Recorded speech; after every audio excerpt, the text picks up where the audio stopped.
নমস্কার বন্ধুরা, দত্ত কিচেনে তোমাদের সবাইকে স্বাগত। আজকে আমি দেখাবো কিভাবে আমসত্ত্ব বানানো যায়। দেখো কিভাবে আমসত্ত্ব তৈরি করি। এগুলো আমাদের গাছের আম, একদম পাকা হতে হবে। প্রথমে আমি থালাতে তেল বুলিয়ে রোদে দিয়ে দেব, থালাটা যেন গরম হয়ে যায়।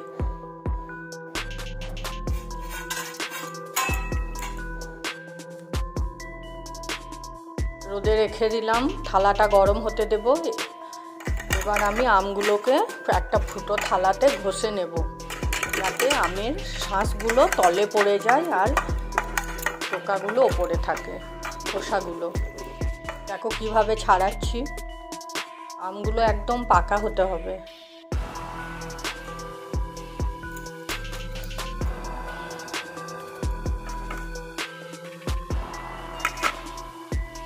এভাবে আমি সব আমগুলোকে ঘষে ঘষে আমের শাঁসটা বের করে নিলাম।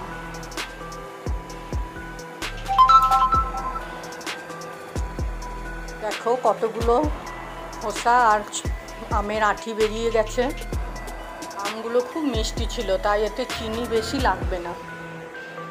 এতগুলো শাঁস বেরিয়েছে।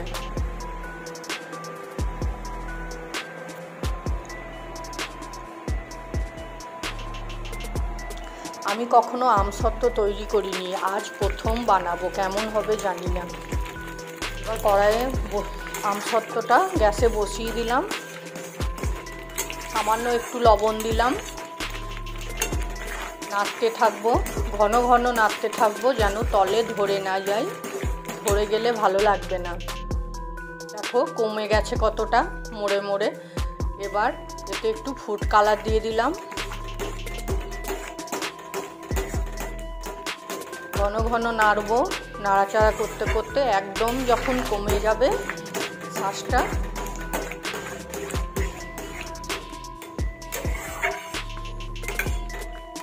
এবার এর মধ্যে আমি প্রায় 200 গ্রাম মতো চিনি মেশাবো।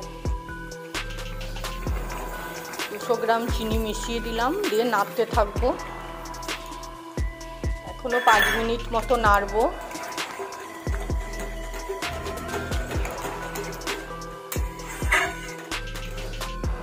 হয়ে গেছে দেখো।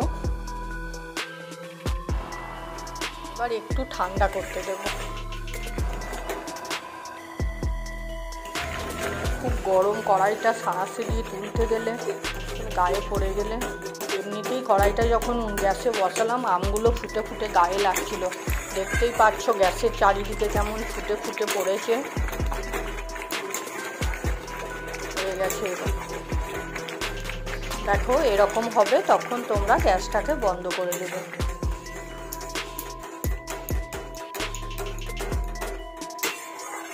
গ্যাস বন্ধ করার পর একটু 1 মিনিট মতো একটু নাড়াচাড়া করব, যেন তলে ধরে না যায়।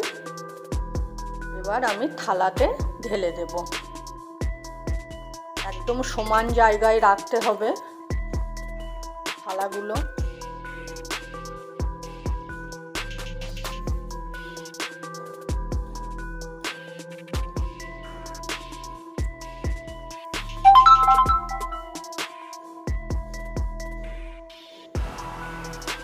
টক আম হলে একটু চিনি বেশি লাগে, আমার আমগুলো খুব মিষ্টি বলে আমি অল্প চিনি দিয়েছি। দেখো এভাবে রেখে দেবে। দেখতে কত সুন্দর লাগছে।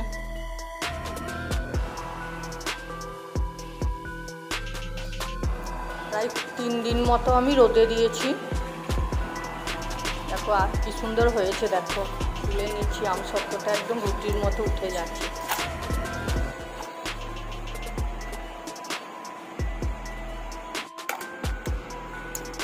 এবার আমি এটাকে ছুরি দিয়ে কেটে পিস পিস করে কেটে নেব।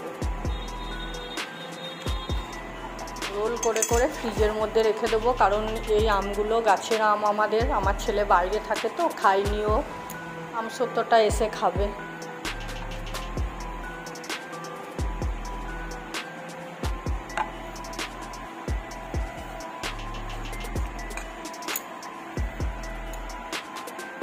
কেমন হয়েছে তোমরা অবশ্যই কমেন্ট করে জানাবে, আর লাইক ও কমেন্ট করতে ভুলবে না, শেয়ার করে দেবে, সাবস্ক্রাইব করে দেবে আমার চ্যানেলটাকে।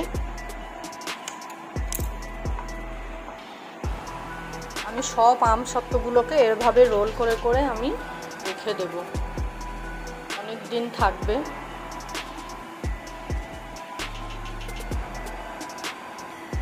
খেতেও দারুণ হয়েছে।